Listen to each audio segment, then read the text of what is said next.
देखो बच्चा, हल्ला बंद करो। फिर पिटाई खाएगा। देखो, इंद्रधनुष क्या होता है, ठीक है।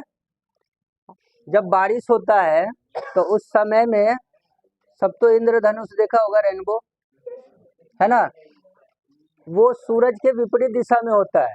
सूरज अगर इधर है तो वो उधर दिखेगा, और सूरज अगर उधर है तो वो इधर दिखेगा। विपरीत दिशा में हमेशा दिखता है। तो कहने का मतलब कि इंद्रधनुष को हम लोग कैसे लिखेंगे, परिभाषित कैसे करेंगे, एग्जाम में कैसे लिखेंगे, है ना। देखो,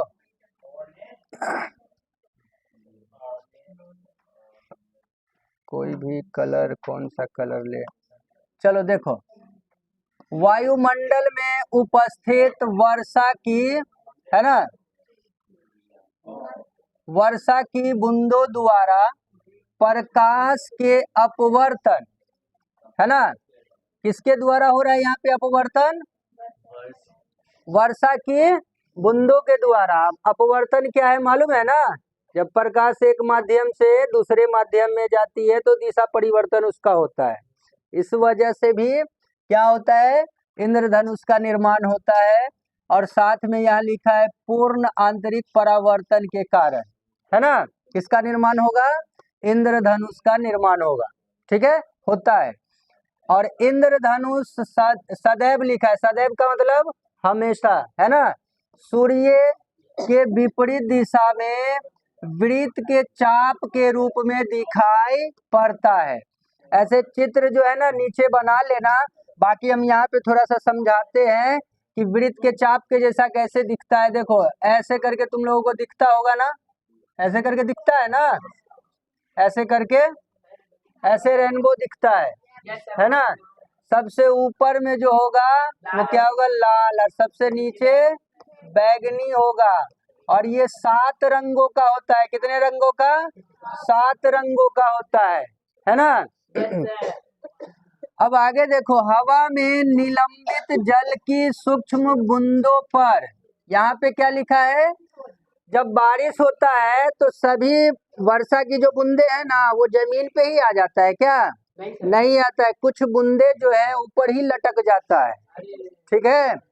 और होता क्या है कि उस बूंदों पे क्या होता है, जब सूर्य का प्रकाश आपतित होता है। देखो बच्चा, ये क्या है, वर्षा की बूंद। अब मान लो कि सूरज का प्रकाश यहाँ से, सूरज का प्रकाश जैसे ही यहाँ आएगा, है ना, ये क्या है, प्रकाश है, ठीक है, सूरज का प्रकाश। और यहाँ पे क्या होगा, अभिलंब पड़ेगा, और ये होगा थोड़ा सा मुड़ करके यहाँ आएगा, ठीक है। अंदर में ये जो वर्षा का बूंद होगा ना, गोल गोल होगा, उसके अंदर में प्रकाश क्या करेगा, वो एक हिसाब से कांच की तरह ना काम करेगा। बारिश पानी जो है कांच की तरह काम करेगा। प्रकाश यहाँ आएगा अंदर में, और यहाँ से टकरा करके फिर यहाँ आएगा, यहाँ, यहाँ, फिर यहाँ पे क्या होगा, अभिलंब पड़ेगा, है ना। यहाँ पे भी क्या होगा, अभिलंब पड़ेगा, और यहाँ से भी थोड़ा सा मुड़ करके ऐसे इधर आएगा, ठीक है। एक और ले लेते हैं, एक और यहाँ पे आएगा, और ऐसे करके जो है ना, ऐसे करके यहाँ पे निकलेगा, ठीक है।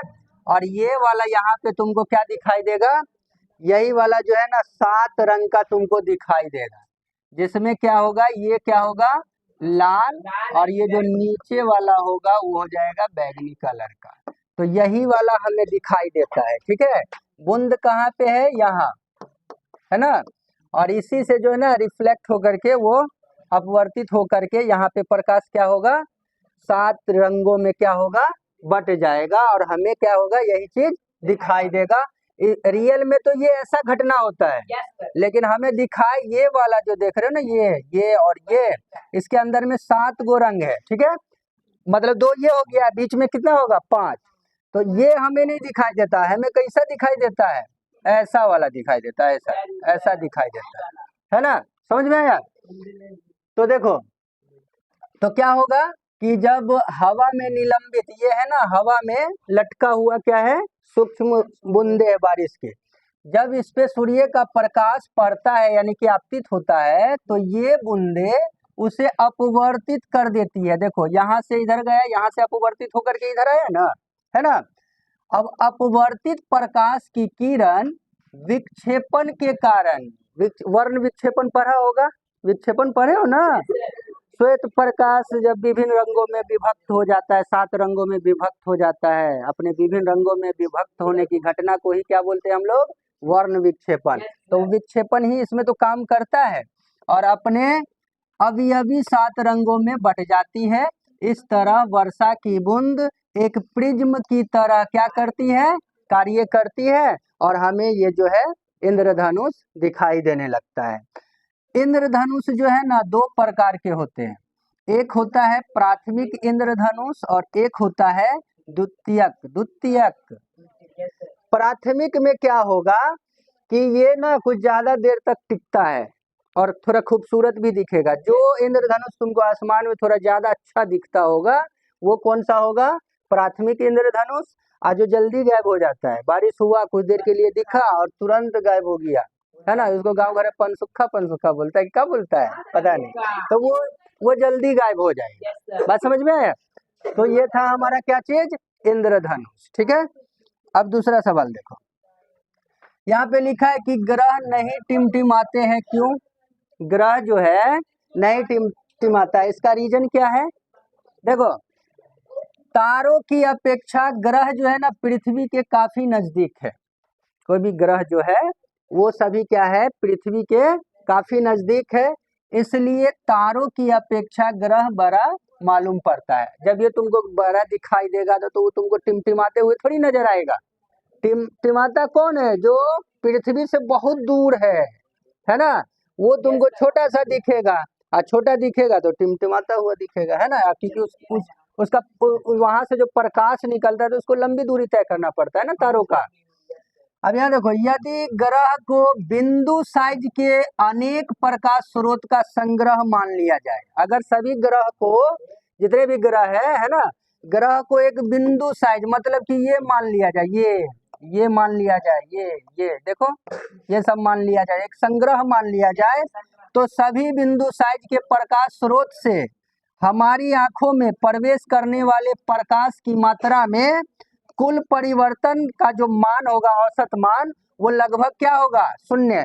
इस सब से जो निकलेगा ना प्रकाश, इस सब से जो हमारी आंखों तक प्रकाश पहुंचेगा वो लगभग उसका मान क्या होगा, 0 होगा। अतः ग्रह जो है हमें टिमटिमाते हुए नजर नहीं आएंगे। बात समझ में है, इसको देख लेना, ये सब इम्पोर्टेंट है बच्चा, ये सब एग्जाम में आता है। ठीक है, इससे पहले वाला। अब यहाँ देखो तो ये भी बहुत ज्यादा इम्पोर्टेंट है, ये वाला, ये तो मोस्ट VVI है, हालांकि दोनों है मोस्ट VVI, ये भी एग्जाम में आया है, बार बार आता है। देखो, सूर्योदय एवं सूर्यास्त के समय सूर्य रक्ताभ प्रतीत होना, मतलब जब सूरज निकलता है तो देखते हो ना, निकलने से पहले ही लाल लाल थोड़ा सा दिखता रहता है और डूबता है तो भी लाल लाल दिखता रहता है। रक्ताभ का मतलब क्या हुआ, लाल लाल दिखना, ठीक है, खून के तरह दिखना।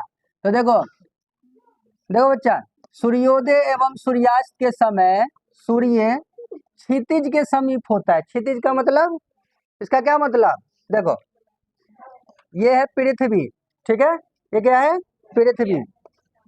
अब उसके बाद क्या है, सूरज जो है ना, मान लो सूरज यहाँ है, क्षितिज किसको बोलते हैं, जैसे कि ये जो है ना क्षितिज है, देखो ये होता है ऊर्ध्वाधर, ये क्या है, ऊर्ध्वाधर हॉरिजॉन्टल, और ये क्या है, ये क्या बोलते हैं, क्षितिज बोलते हैं इसको, जो क्षैतिज भी बोल देते हैं इसको, है ना, क्या लिख रहे हैं, क्षितिज इसको बोलते हैं। ठीक है, तो सूरज जब निकलने वाला रहता है या जब डूबता है तो उस समय तो ये इधर रहता है ना, सूरज इधर रहता है। अब इससे जो प्रकाश जाएगा तो यहाँ पे क्या होगा, देखो इसमें, यहाँ देखो क्या लिखा है, सूर्यास्त के समय सूर्य जो है ना क्षितिज के समीप रहता है। इसका मतलब है कि सूरज जो है ना पृथ्वी से काफी दूर रहता है। ठीक है, ऐसे स्थिति में सूर्य से निकलने वाले प्रकाश को वायुमंडल में, ठीक है, लंबी दूरी तय करना पड़ता है। सूरज का जो ये जो है क्षितिज का मतलब कि सूरज पृथ्वी से काफी दूर रहता है, तो अगर दूर रहेगा तो हमारे वायुमंडल में जो आएगा तो उसको लंबी दूरी न तय करना पड़ेगा। और क्षितिज के समीप नीले तथा कम तरंग दैर्ध्य के प्रकाश का अधिकांश भाग वायुमंडल में उपस्थित कणों द्वारा क्या हो जाते हैं, प्रकीर्णित हो जाते हैं। प्रकीर्णन समझते हो, प्रकाश का प्रकीर्णन पढ़ाए थे ना, कि जब किसी कण पे सूर्य का प्रकाश पड़ता है तो वो क्या करता है, सभी दिशाओं में उसको छितरा देता है, फैला देता है। तो सूर्य से निकलने वाला जितना भी प्रकाश है वो जो लंबी दूरी जो तय करता है तो उधर ही बाकी को क्या करता है, फैला देता है, उधर ही बाकी सभी रंगों को। सिर्फ सबसे अधिक तरंग दैर्ध्य वाला जो रंग है वो है लाल। लाल का प्रकीर्णन बहुत कम होता है, लाल का प्रकीर्णन बहुत कम होता है, और वही क्या है, हमारी आंखों तक पहुंच जाता है और हम लोगों को सूरज जो है लाल लाल दिखाई देता है। देखो यहाँ लिखा है, सबसे अधिक तरंग दैर्ध्य वाले लाल रंग के प्रकाश का प्रकीर्णन सबसे कम होता है, इसलिए लाल रंग का प्रकाश ही हमारी आंखों तक पहुंच पाता है। अतः सूर्योदय एवं सूर्यास्त के समय सूर्य रक्ताभ प्रतीत होता है, यानी लाल लाल दिखाई देता है। ठीक है, इस सबको याद कर लेना ढंग से, ठीक है। चलो।